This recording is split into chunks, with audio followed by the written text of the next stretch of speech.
Do you think the Chinese and or the Russians are reading your emails? The answer is it is very likely.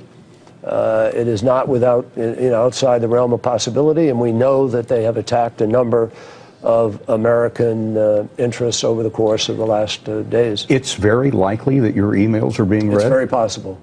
Secretary of State John Kerry on the CBS Evening News last night as we welcome you back to Newsmax Prime. Alongside Miranda Khan, I'm J.D. Hayworth. Miranda, the Secretary says the Chinese and the Russians are almost certainly reading his emails and that he composes those emails with that in mind. Yeah, cybersecurity attacks continue to remain a threat to our national security. The latest breach of unclassified emails of top Pentagon officials over 2 weeks ago is still under investigation, but officials say Russia was likely the culprit. So the question becomes, are we doing all we can to protect our national security on the cyber front? For more on this story, we're pleased to be joined by Michael Daugherty, senior writer for Cyber Defense Magazine and author of the book, The Devil Inside the Beltway, the shocking expose of the U.S. government's surveillance and overreach into cybersecurity, medicine, and small business.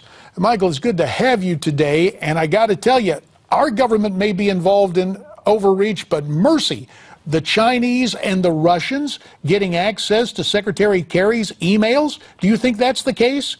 Oh, absolutely. I mean, that was the most political heck yeah I've ever heard. And you have to assume it's happening because our defenses are so down right now.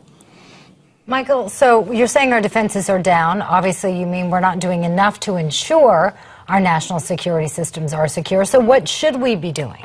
Well, we need to be involving what made all this technology great. Government, especially the current administration, isn't really embracing free enterprise and the genius of what exists in Silicon Valley that created all this. And one thing that happened, because we're so far ahead in technology, and government is usually so slow and lumbering, we have a gap right now. While I think it's temporary, it's a gap, and we have to use the brilliance of the free marketplace and who we have in this country to solve that that's outside of government. Well, reports of an international web of hackers and traders making as much as $100 million on Wall Street by looking at corporate press releases before they went out and then trading on that information ahead of the public. Does that demonstrate to you that even our vaunted free market system is vulnerable? Well, that's true. That's absolutely true because we're vulnerable everywhere. But it's really almost it's a military operation right now. The government's job is to protect the commerce of the country. We have to have the right people doing it. We've got regulators and lawyers doing it, not military or actually cyber soldiers, the guys that develop all this stuff working with the government. We have to have those who are more involved. And nothing's worse than the government's defenses within the government. And that's really what we have to focus on and move quickly. Michael, with the time that remains, I want to move to drones and transportation safety if we can. Over the weekend, as you may recall, a drone was spotted in the path of commercial planes in New York. What risk do drones pose, in your mind, to planes? Well, and I'm a pilot. It's really annoying to a pilot right now because, again, we've got the government way behind racing technology. So we have these drones that you don't know where they are. They're not going to show up, and they aren't controllable to get out of your way. So even a bird flies out of the way, but you've got these people not respecting airspace. The government's not moving fast enough. It's a real problem as far as just the amount of drones out right now is racing so much faster than what the government thought would happen. It's really an accident waiting to happen. Well, the question becomes this. With all you've said, Michael, are drones now, for all intents and purposes, an uncontrollable technology? No, actually, unfortunately, it's the fact that government moves so slow and we don't work with industry enough. We need to just get very simple GPS on there and very simple things that are required, but the government's moving too slow to actually require these things. And I mean, the FAA was given 3 years, and in government terms, that seems like tomorrow. But in industry terms, that's way too long. And we're going to have a problem if they don't snap it up and get it together.